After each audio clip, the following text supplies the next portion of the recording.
Hey guys, another one for our Wheels in Japan playlist on our mini-series of crazy drives in Japan. So this has become really common. We're seeing this all the time now. People mount their phones up in front of them while they're driving because they can't stand to not be able to see their phone for a few minutes while they're driving somewhere. Perfectly legal in Japan to mount the phone up in front of your face like that. Not legal to touch it while you're in charge of the motor vehicle, however. So every time you see somebody doing that, they're actually breaking the law. So they've got the phone going there in front of them. They've got the Navi system down there on the left and the television, right? So there's no real need to look out the front at all. Look how close he is to the car in front, by the way, while he's staring at his phone. A little bit scary, isn't it? Police car going the other way, just as a matter of interest. Oh, even more scary when you see this. Rarely see a truck driver without his phone in his hand. They all seem to just drive around surfing the web. If you watch his thumb, he's not doing anything important. He's just sort of surfing.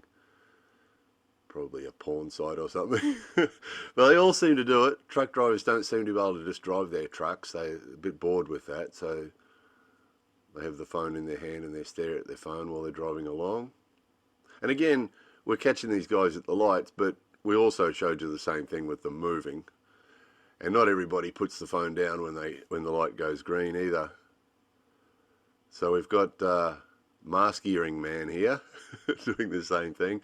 Oh, on the bikes. They're all doing it on the bikes. High school kids are incredible for it. They leave school, not allowed to use the phone at school.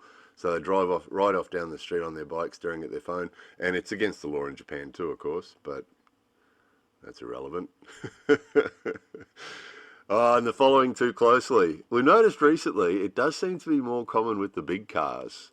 Something about the big car seems to give people a bit of a, if their car's bigger than the other cars, it sort of gives them some sort of feeling that they can intimidate people or something. Quite often it's not that. Quite often they're not trying to intimidate anybody. They're just not aware of the fact that driving a metre from the car in front is dangerous. You know, as we showed you in that recent video, all the people looking surprised after they ran into each other. And we see it all the time. For every one time we show you, that we've seen it another 20 times.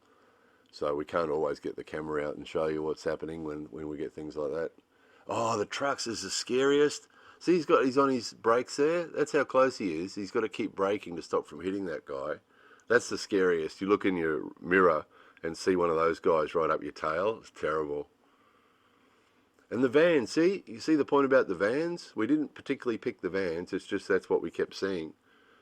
Something about these vans make these guys feel like they can sort of push people along. So he's right up the car in front of him there. This guy was a real clown too. He was right up behind people and then he was changing lanes and cutting in and out, cutting in and out. And the funny thing is, he sort of cut in and out and then changed lanes and took off. And then ages later, 10 minutes later maybe, we're driving along, we came up behind him. So it didn't do him any good. His million lane changes and driving up everybody's tail, you know, in traffic like that, it's not going to make any difference, is it? So 10 minutes later we came up behind him, oh, that's that same guy. And he was still doing it, still riding along on people's tails. So it generally isn't aggressive. Now and again you get an aggressive one, but usually it's just ignorance. This is the one we hate the most. Because while they're doing all these stupid things, they let their kids free range in the car. You see the kid in the back seat there, just sort of standing up. They like to stand between the seats, so they're a part of what's going on in the front, which is the scariest place to stand, probably, isn't it, if there's an accident? Just, again, total oblivious, you know, totally oblivious to any danger that might be involved there. It's just what they do. They all do it, so they all do it. That's all these things are really common, so that's why they do it. Same as this, the bikes going up between the lanes of traffic to the front. More videos coming soon.